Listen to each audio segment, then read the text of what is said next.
Every night, Monica watched her husband sneak into their garage. Night after night, she heard strange noises coming from behind that closed door. Metal clanking, tools whirring, and the soft muttering of her husband talking to himself. When she finally discovered what he was doing, she broke down crying. But this story starts long before that night. It's a story about love that refuses to give up, even when life throws the hardest challenges your way. Monica and Darnell grew up together in Detroit, just two kids from the same neighborhood who found something special in each other. They were high school sweethearts in the truest sense, sharing lunch in the cafeteria, walking home together after school, and spending endless summer evenings by the Detroit River. Darnell would make Monica laugh with his silly jokes, and she'd help him study for his math tests. They were young, in love, and certain that nothing could ever come between them. After graduation, they got married in a small ceremony at Monica's grandmother's backyard. It wasn't fancy, but it was perfect for them. Their friends and family gathered around, eating home-cooked food and dancing under string lights until the stars came out. They bought a modest house in their old neighborhood, had two beautiful kids, Marcus and Lily, and built the kind of life they'd always dreamed about. Life was good. Simple, but good. Until that rainy Sunday afternoon changed everything. They were driving home from a family picnic at Belle Isle Park. The kids were in the back seat, tired and happy, talking about the ducks they'd fed and the games they'd played. Rain was falling softly on the windshield, and Monica was thinking about what to make for dinner. It was just another ordinary day. Then came the screech of tires. A car ran a red light heading straight for them. Darnell reacted fast. He always had quick reflexes. He turned the wheel sharply, positioning their car so it would take most of the impact away from the kids. In those split seconds, he did what any parent would do.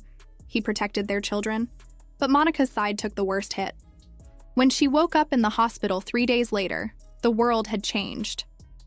The doctors spoke in gentle voices about spinal cord injuries and permanent paralysis. They used words like adaptation and lifestyle changes, but all Monica could think about was how she'd never dance with Darnell in their kitchen again, or chase Marcus and Lily around the backyard, or walk along the river where she and Darnell first fell in love. "I'm here, baby," Darnell whispered that night, holding her hand tight as tears rolled down both their faces. "I'm not going anywhere. We'll figure this out together." And he meant every word. In the months that followed, Darnell became her rock. He took family leave from his mechanic job to help her adjust. He learned everything he could about her condition, went to every physical therapy session, and never complained once about the extra responsibilities that fell on his shoulders. He modified their house to make it wheelchair-friendly, installing ramps and widening doorways. He taught Marcus and Lily, just 7 and 5 at the time, how to help their mom without making her feel helpless. He cooked her favorite meals, helped her wash her hair, and still found ways to make her laugh with his silly jokes. But Monica felt trapped. The walls of their home seemed to close in a little more each day. She missed the simple things: gardening in their backyard, walking to the corner store for ice cream with the kids, going on the nature hikes she and Darnell used to love. Her wheelchair could handle smooth sidewalks, but anything more rugged was impossible. She tried to stay positive for the kids, but Darnell knew her better than anyone. He saw the sadness in her eyes when she watched the kids playing in the park, or when friends invited them on outings she couldn't join.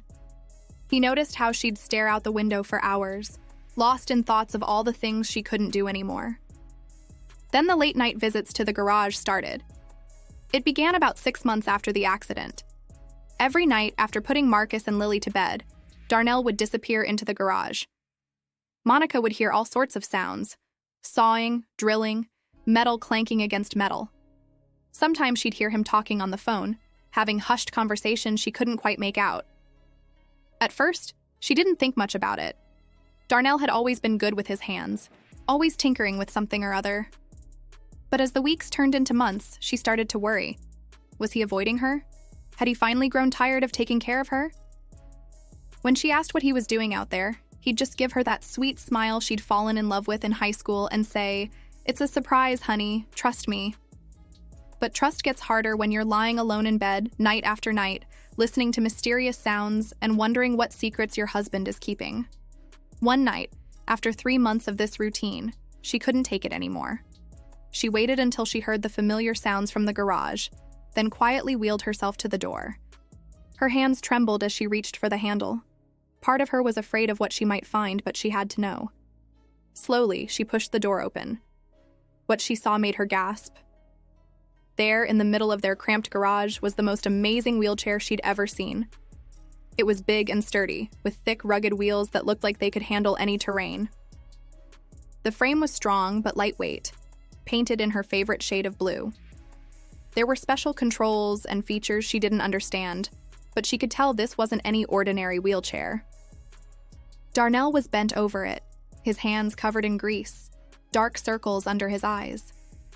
Their garage had been transformed into a workshop, with technical drawings taped to the walls and parts carefully organized on shelves. She could see the hours of work, the love and dedication poured into every detail. When he heard her crying, he looked up, startled. "Monica," he said softly, wiping his hands on his jeans. "I wanted to surprise you when it was finished." "You did all this for me?" she asked through her tears. He knelt beside her wheelchair. "Remember our hikes? How you always said you felt most alive when we were out in nature?" He took her hand in his calloused one. "I see how much you miss that freedom. I wanted to give it back to you." The first time they tried out the all-terrain wheelchair was on a quiet Saturday morning. They went to the nature trail where they used to hike before the accident.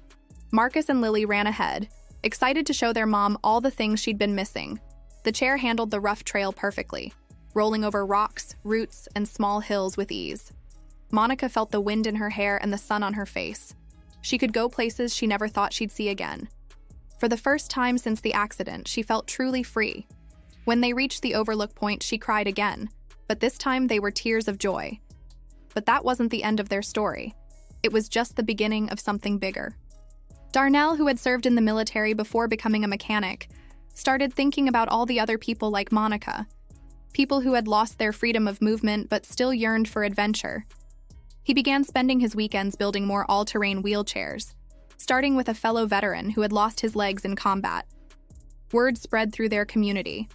A local news station did a story about Darnell's project, and suddenly people wanted to help. A medical supply company offered to donate parts. Other mechanics volunteered their time.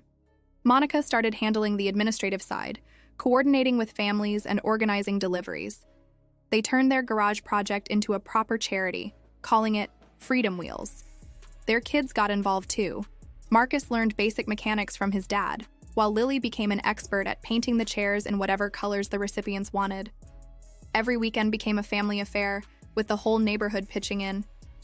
Each time they gave someone a new chair, Monica saw the same look of hope she had felt that first day on the trail. She watched parents cry as their children explored places they never thought they'd reach.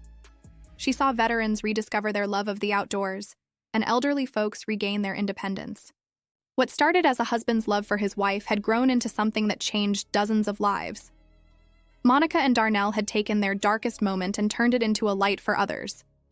They proved that sometimes the worst things in life can lead to the most beautiful changes. Now, every night when they go to bed, Monica reaches for Darnell's hand in the darkness. It's their way of saying what they've known since they were teenagers. True love doesn't just survive life's challenges, it finds ways to turn them into something magical. And sometimes that magic happens in a garage, one wheelchair at a time.